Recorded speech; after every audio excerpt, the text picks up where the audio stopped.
حضرات محترم، آج میں نے آپ کے سامنے یہ مسئلہ واضح کرنا ہے کہ عاشورہ کے دن جو لوگ قبرستان جاتے ہیں وہ دو طرح کے ہوتے ہیں۔ کچھ لوگ ایسے ہوتے ہیں کہ جو قبرستان میں جاتے ہیں تو قبرستان جانے کی وجہ سے ان کے عمل میں، تقوی میں، پرہیزگاری میں اضافہ ہو جاتا ہے،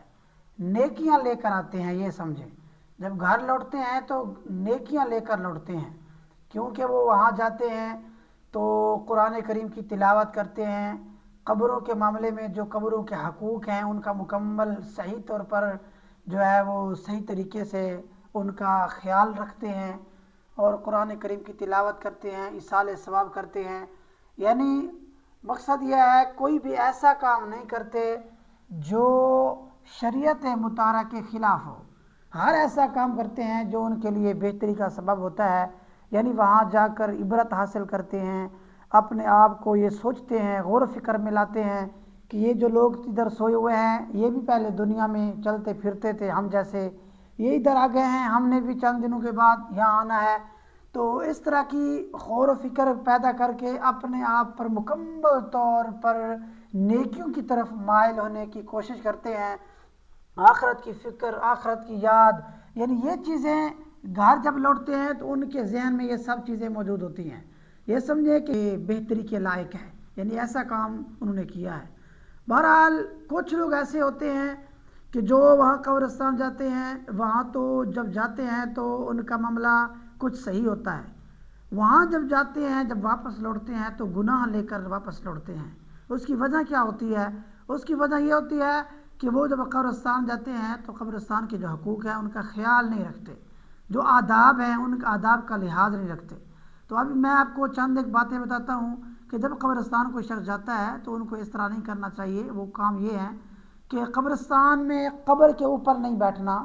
قبر کے اوپر نہیں چلنا، اسی طرح قبر کے اوپر سونا، اس سے بھی بچنا ہے۔ اور اس کے علاوہ کچھ لوگ ایسے ہوتے ہیں کہ جو وہاں قبرستان میں جا کر ہنس رہے ہوتے ہیں، گپ شپ لگا کر، اونچی اونچی آواز سے گپ لگا کر ہنس رہے ہوتے ہیں، ان کو تھوڑا سا سوچنا چاہیے۔ بھائی آپ کس جگہ پر آئے ہوئے ہیں، کس مقام پر آئے ہوئے ہیں؟ یہ تو عبرت کی جگہ تھی، یہ تو عبرت کا مقام تھا، لیکن آپ ادھر بھی ہنس رہے ہو، ادھر بھی باتیں کر رہے ہو۔ کچھ لوگ ایسے ہوتے ہیں اپنا فیصلہ کوئی ہو تو وہ قبرستان میں جا کر ادھر ہی وہ باتیں کر کر کے اپنا فیصلہ مکمل کرواتے ہیں، باتیں کرنا شروع کرتے ہیں، اور اس میں ہنستا یہ سارے معاملات شامل حال ہوتے ہیں۔ ان کو چاہیے کہ وہ قبرستان کے آداب کا خیال رکھیں، قبرستان کے آداب کا خیال رکھیں۔ اچھا کچھ لوگ ایسے ہوتے ہیں جو یہاں گھروں میں کچھ چیزیں بنوا کر جاتے ہیں، ادھر سے دینے میں یا استقبال کرنے میں ایصال ثواب جو کرتے ہیں نا، قرآن کریم کی تلاوت کرنے کے بعد کچھ چیز تقسیم کرتے ہیں، تو پھر ان میں